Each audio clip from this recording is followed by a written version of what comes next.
Congress party రెండవ జాబితా MLA అభ్యర్థుల 45 మంది పేర్లు ప్రకటించగానే అసమ్మతి బగ్గున లేచింది.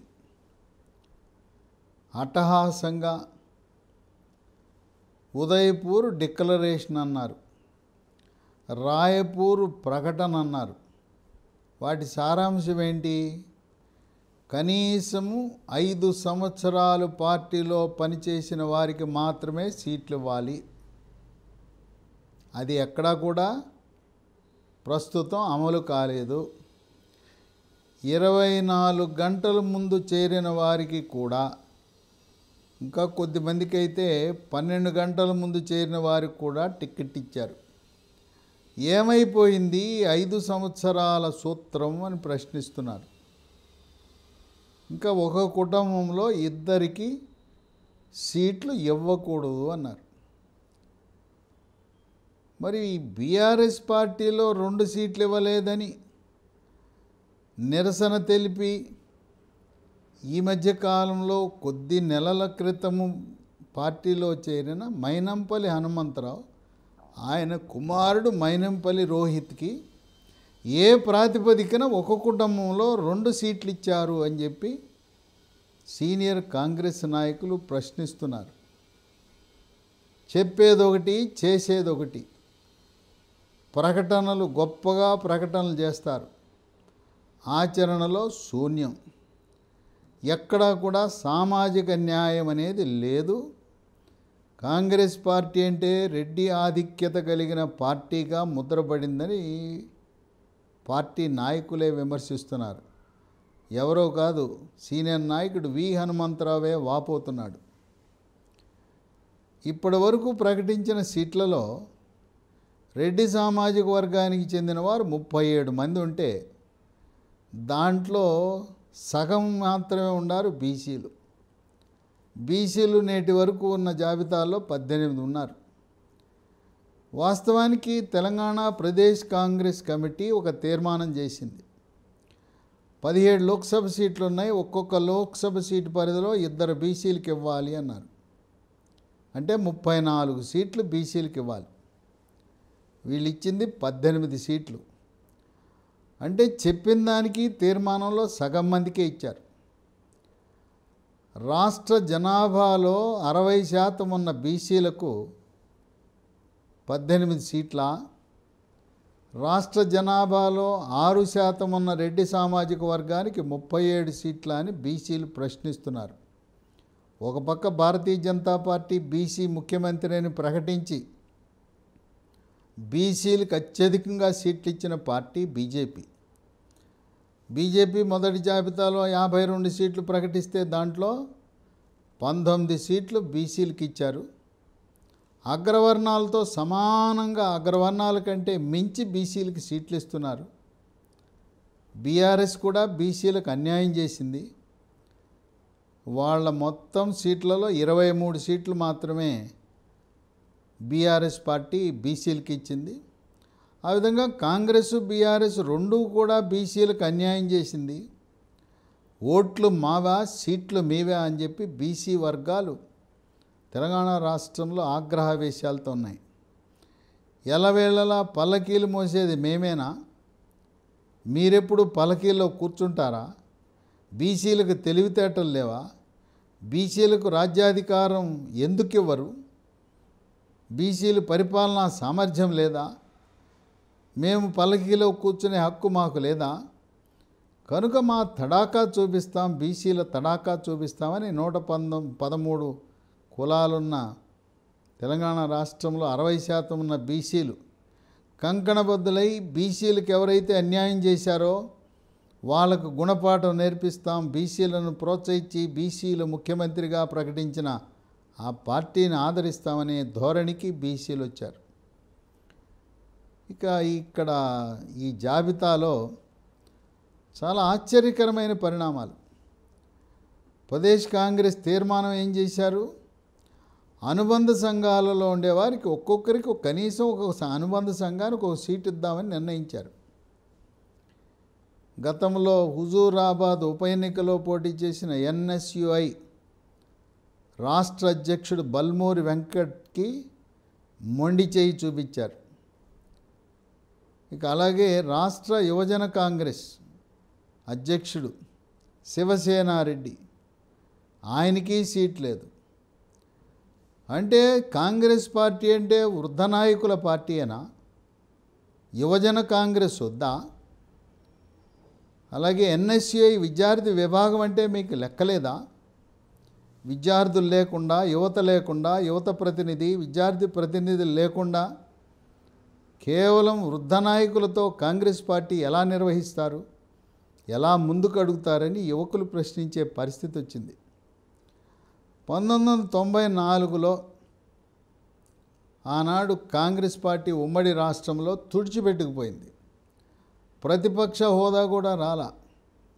హైదరాబాద్ నగరంలో, గ్రేటర్ హైదరాబాద్లో ఒకే ఒకడు గెలిచాడు, పి జనార్దన్ రెడ్డి. ఆయనే ప్రతిపక్ష నాయకుడయ్యాడు. తెలంగాణ రాష్ట్రంలో, ఆంధ్రప్రదేశ్ రాష్ట్రంలో పెద్ద దిక్కు ఎవరంటే పి జనార్దన్ రెడ్డిగా మిగిలాడు. ఆయన నగరంలో కాస్తో కూస్తో ఆయన బతికున్నంతకాలం కాంగ్రెస్ పార్టీ ఉనికిని చాటింది. ఆయన మరణం తర్వాత దాదాపు కాంగ్రెస్ పార్టీ అడ్రస్ లేకుండా పోయింది. కార్పొరేషన్ ఎన్నికల్లో 150 సీట్లకు గెలిచింది 2 డివిజన్లు. అది మల్కాజిగిరి ఎంపీగా ఉన్న రేవంత్ రెడ్డి ఆయన పార్లమెంటు పరిధిలో కూడా సీట్లన్నీ ఓడిపోవడం అనేది విశేషం. అటువంటి పి జనార్దన్ రెడ్డి కుమారుడు విష్ణువర్ధన్ రెడ్డి జూబిలీ హిల్స్లో ఆయన పార్టీ సీటు తిరస్కరించారు. అక్కడ అజరుద్దీన్ అనే క్రికెటర్కి ఇచ్చారు. ఆయన ఎప్పుడు ప్రజల దగ్గరికి వెళ్ళడు, ప్రజా సమస్యలంటే తెలవదు. పైగా ఆయన హైదరాబాద్ క్రికెట్ అసోసియేషన్లో అవినీతి కార్యక్రమాలకు పాల్పడ్డాడని చెప్పి ఆయనపై నేరారోపణ చేసి కేసులు కూడా నమోదు చేయడం జరిగింది.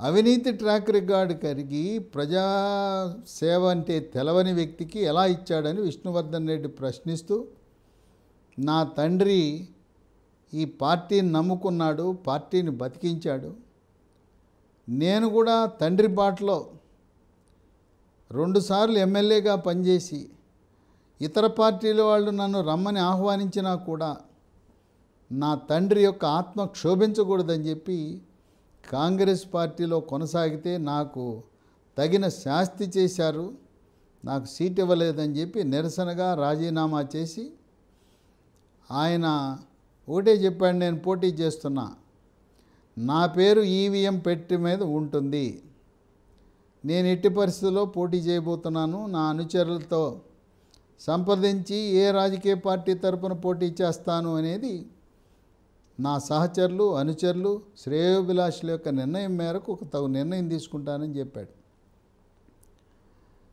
నా సోదరి విజయారెడ్డికి ఖైరతాబాద్లో సీట్ ఇచ్చారా?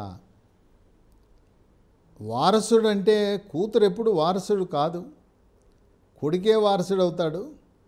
పైగా నా సోదరి ఆమె నాలాగా ఒక పార్టీని నమ్ముకోలా. ఆమె మధ్యలో టీఆర్ఎస్ పార్టీ కారు పార్టీకి వెళ్ళింది.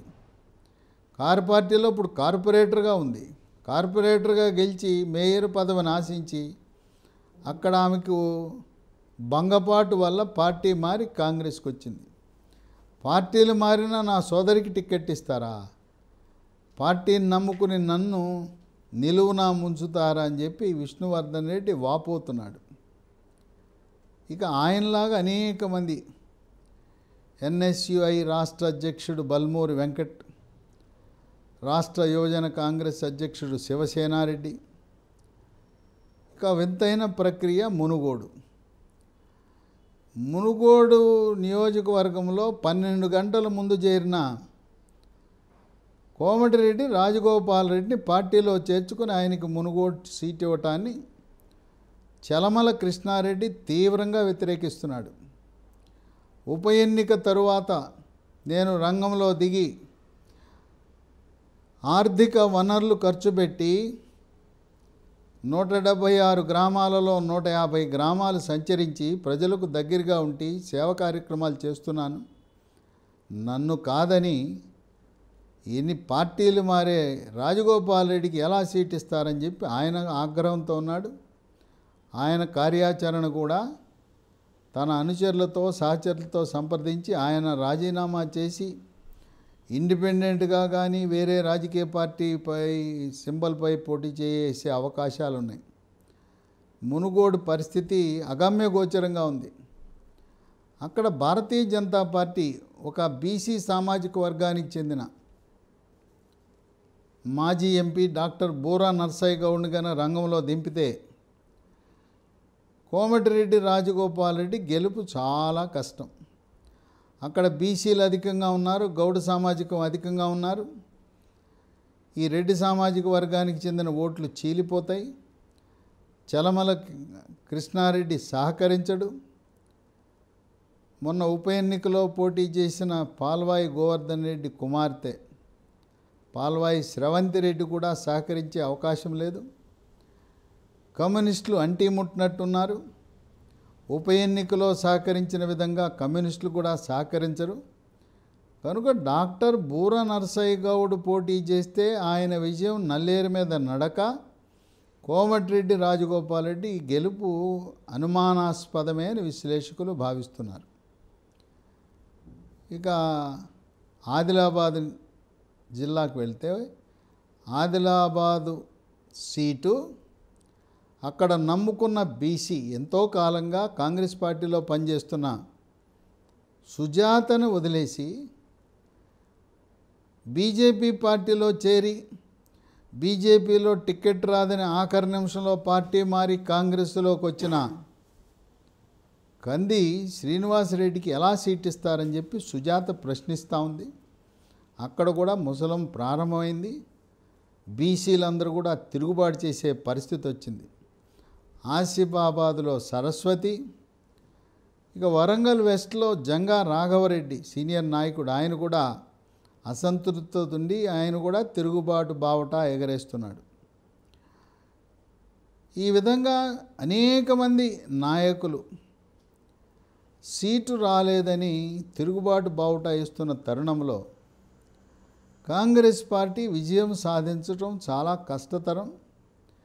అయినా తెలంగాణ రాష్ట్ర ఓటర్లు ఓటే అడుగుతున్నారు. మేము మా ఓటు కాంగ్రెస్కి వేస్తాం, ఎమ్మెల్యేగా గెలిపిస్తాం. ఈ గెలిచిన ఎమ్మెల్యే బీఆర్ఎస్ పార్టీకి, కారు పార్టీకి, కేసీఆర్కి అమ్ముడు పోకుండా ఉంటాడని ఎవరైనా గ్యారంటీ ఇస్తారా? 2018 ఎన్నికల్లో 19 మందిని గెలిపిస్తే 12 మంది అమ్ముడు పోయారు. కేసీఆర్ కొనుక్కున్నాడు, వాళ్ళకి మంత్రి పదవులు ఇచ్చాడు, పదవులు ఇచ్చాడు, కాంట్రాక్టులు ఇచ్చాడు, డబ్బులు ఇచ్చాడు. దాని మీద ఏం చర్య తీసుకుంది జాతీయ కాంగ్రెస్ కానీ రాష్ట్ర కాంగ్రెస్ కానీ? వాళ్ళపై చర్యలు శూన్యం. అందువల్ల తెలంగాణ రాష్ట్ర ఓటర్లు కాంగ్రెస్ పార్టీకి వేయాలంటే వీళ్ళు అమ్ముడుపోతారనే భయం ఉంది. ఇటువంటి రెడ్డి ఆధిక్యత ఉన్న పార్టీ వీళ్ళు మనకి సామాజిక న్యాయం ఏం చేస్తారు? పైగా యువతను పూర్తిగా సీట్లు లేకుండా చేశారు. వృద్ధ నాయకులకు తర్వాత ఇంకో పదము ఈ సీట్లు రాని వాళ్ళు వాడుతున్నారు. పారాచూట్ నేతలు అన్నారు.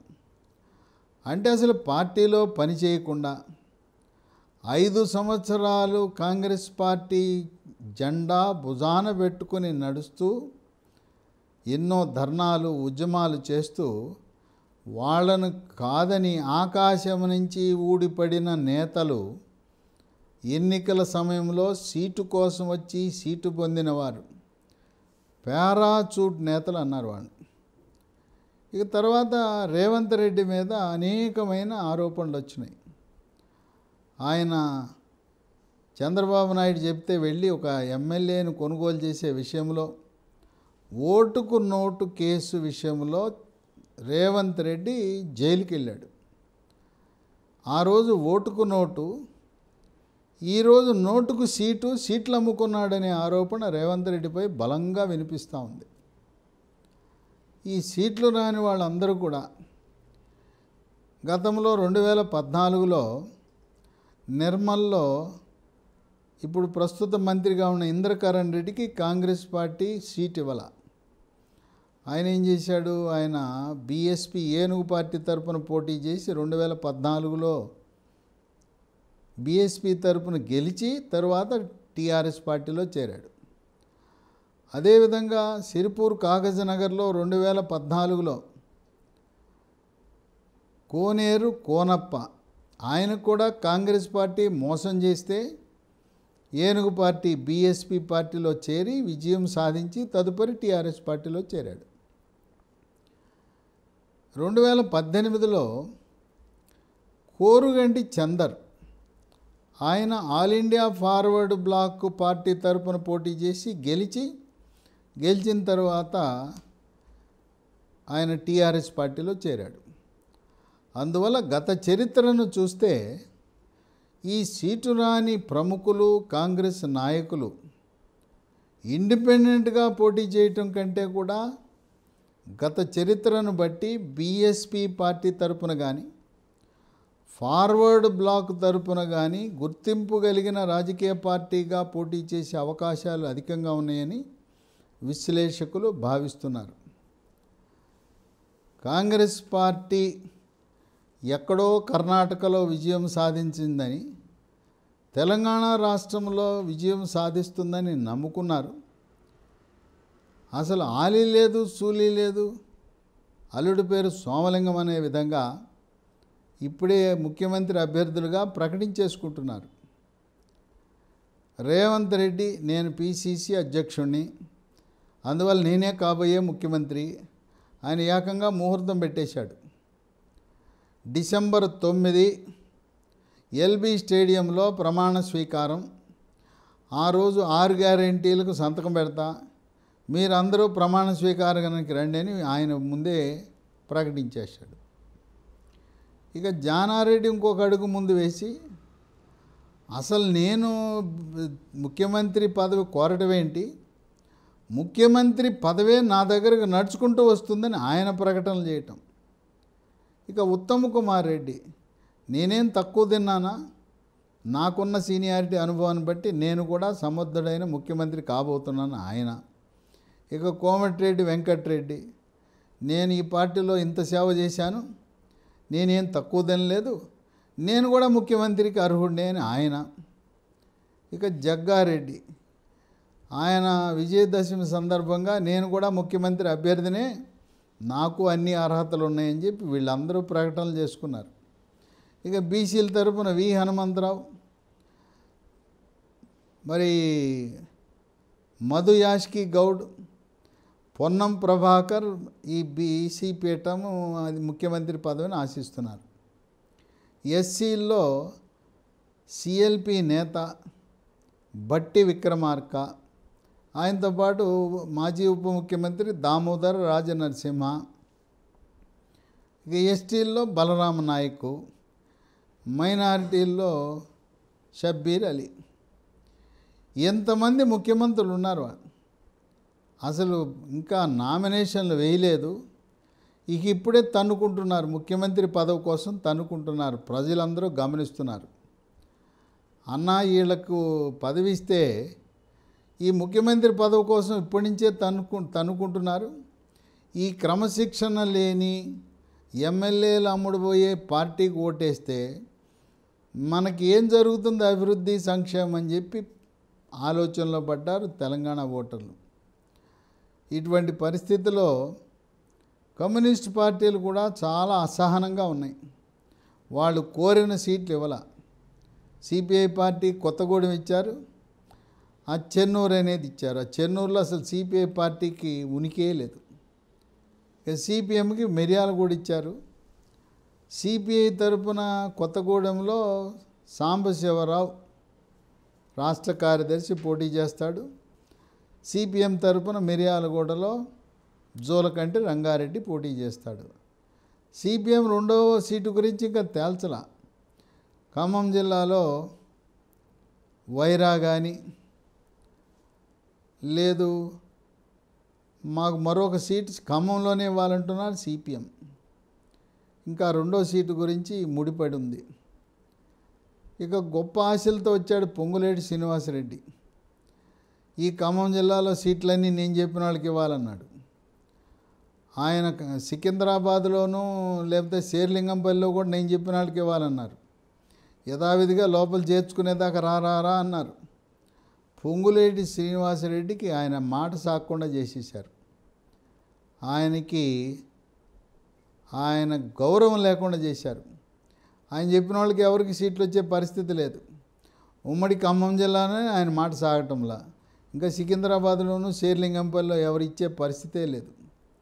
అందువల్ల పొంగులేటి శ్రీనివాసరెడ్డి నిరాశ నిస్పృహలతో ఉన్నాడు.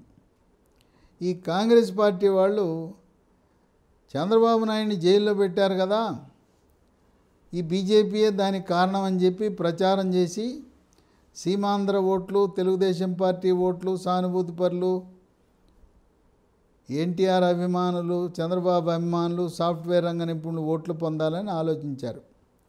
ఎప్పుడైతే అమిత్ షా లోకేష్ని పిలిచి రాష్ట్ర అధ్యక్షుడు కిషన్ రెడ్డి, ఆంధ్రప్రదేశ్ అధ్యక్షురాలు పురంధరేశ్వరి సమక్షంలో చర్చలు జరిపారో, బీజేపీకి చంద్రబాబు నాయుడుకి అరెస్టుకి ఎటువంటి సంబంధం లేదని స్పష్టత ఇచ్చారు. ఆ ఆశలు కూడా అడి ఆశలైనవి. ఇప్పుడు భారతీయ జనతా పార్టీ జనసేనతో పొత్తు పెట్టుకుంది. పొత్తు పెట్టుకోవడం వల్ల సీమాంధ్ర ఓట్లు, మెగాస్టార్ చిరంజీవి కుటుంబానికి ఉండే అభిమానులు, కాపు, బలిజ, తెలగ, ఒంటరి, తూర్పు కాపు, మున్నూరు కాపు సామాజిక వర్గానికి చెందినవారు ఎప్పుడైతే బీజేపీ జనసేన పొత్తు పెట్టుకుందో, ఆంధ్రప్రదేశ్ రాష్ట్రంలో జనసేనకు తెలుగుదేశం పార్టీకి పొత్తు ఉండటం వల్ల ఆటోమేటిక్గా తెలంగాణ రాష్ట్రంలో ఉండే తెలుగుదేశం అభిమానులు, శ్రేణులు ఇక్కడ తెలుగుదేశం పార్టీ పోటీ చేయటం లేదు కనుక తెలుగుదేశం పార్టీకి ఉన్న ఆ ఓట్లన్నీ కూడా బీజేపీ జనసేన కూటమికి పడతాయి. ఇది కూడా కాంగ్రెస్ పార్టీ ఏదైతే ఆశించిందో మాకొస్తాయని. ఇక బీఆర్ఎస్ పార్టీ కేటీఆర్ వ్యాఖ్యలు సీమాంధ్ర వాసులను బాధపెట్టింది. వాళ్ళేదో సాఫ్ట్వేర్ రంగ నిపుణులు శనివారం, ఆదివారం వాళ్ళేదో శాంతియుతంగా నిరసన కార్యక్రమాలు చేస్తే ఇక్కడ ఈ ప్రాంతంలో మీరు చేయటానికి వీల్లేదు, అసలు మీకు తెలంగాణలో ఏం పని, ఆ పంచాయతీ ఆంధ్రప్రదేశ్ పంచాయతీ జగన్కిను చంద్రబాబు నాయుడికి ఉన్న పంచాయతీ, ఏదన్నా ఉంటే పోండి, మీరు అమరావతి పోండి, రాజమండ్రి పోండి, హైదరాబాదులో మీరు ఇట్లాంటి కార్యక్రమాలు చేస్తే కబడ్దారన్నాడు. దాంతో సీమాంధ్ర వాసులు మా ఓట్లు వేసుకుని 2018లో అధికారంలోకి వచ్చింది కారు, ఈరోజు మమ్మల్ని అవమానపరుస్తావా? అంబేద్కర్ ఇచ్చిన వాక్ స్వాతంత్ర్యం ప్రకారం, రాజ్యాంగం ప్రసాదించిన ప్రకారం శాంతియుత నిరసన చేసే హక్కు మాకుంది. పైగా శనివారం, ఆదివారం సెలవు దినాల్లో మేమేదో పోలీస్ శాఖ వారి సహకారంతో చేస్తుంటే కేటీఆర్ మమ్మల్ని విమర్శించటం, మమ్మల్ని వాడుకుని వదిలేశాడు.